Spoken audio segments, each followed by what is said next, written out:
Party ఫిరాయింపుల కేసులో మరో ఎమ్మెల్యేకు క్లీన్ చిట్ ఇచ్చారు స్పీకర్ గడ్డం ప్రసాద్. జగిత్యాల ఎమ్మెల్యే సంజయ్ కు స్పీకర్ క్లీన్ చిట్ ఇచ్చారు. సంజయ్ పై అనర్హత వేటు వేయాలని జగదీష్ రెడ్డి పిటిషన్ వేశారు. అయితే సంజయ్ పార్టీ మారినట్లు ఆధారాలు లేవని స్పీకర్ గడ్డం ప్రసాద్ ఆయనకు క్లీన్ చిట్ ఇచ్చారు.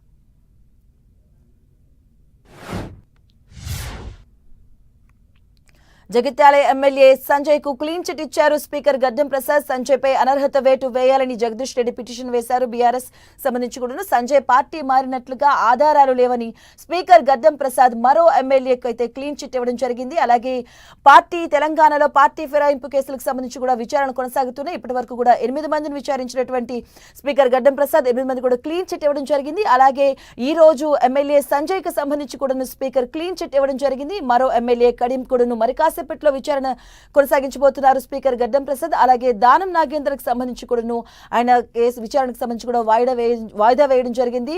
పొరపోరు నేపథ్యంలో ఆయనకు సంబంధించి కూడాను వాయిదా వేసినట్టుగా మనకి సమాచారం ఉంది. పార్టీ ఫిరాయింపు కేసులో మరో ఎమ్మెల్యే అయినటువంటి సంజయ్ కి అయితే క్లీన్ చిట్ ఇచ్చారు స్పీకర్ గడ్డం ప్రసాద్.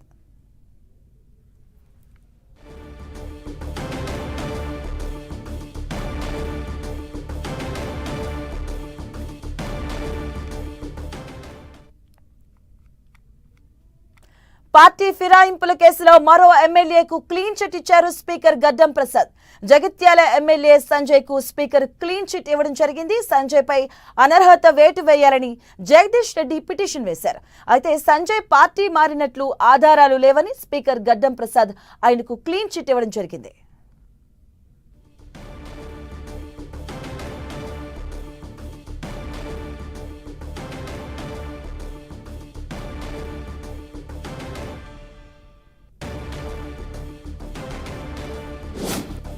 తెలంగాణ పార్టీ ఫిరాయింపుల కేసు అంశంలో మరో ఎమ్మెల్యే సంజయ్ కు క్లీన్ చిట్ ఇచ్చారు స్పీకర్ గడ్డం ప్రసాద్. ఇప్పటి వరకు 8 మందిని విచారించినటువంటి స్పీకర్ గడ్డం ప్రసాద్ 8 మందికి కూడాను క్లీన్ చిట్ ఇవ్వడం జరిగింది. అలాగే మరొక ఎమ్మెల్యే కడియం శ్రీహరిని కూడాను మరికాసేపట్లో విచారించబోతున్నారు. అలాగే దానం నాగేంద్రకు సంబంధించి కూడాను ఆయన వాదనకు సంబంధించి కూడాను వాయిదా వేయడం జరిగింది. పొరపోరు నేపథ్యంలో ఆయనకు సంబంధించినటువంటి విచారణ వాయిదా వేయడం జరిగింది. ఈ రోజు సంజయ్ విషయానికి సంబంధించి కూడాను క్లీన్ చిట్ ఇవ్వడం జరిగింది.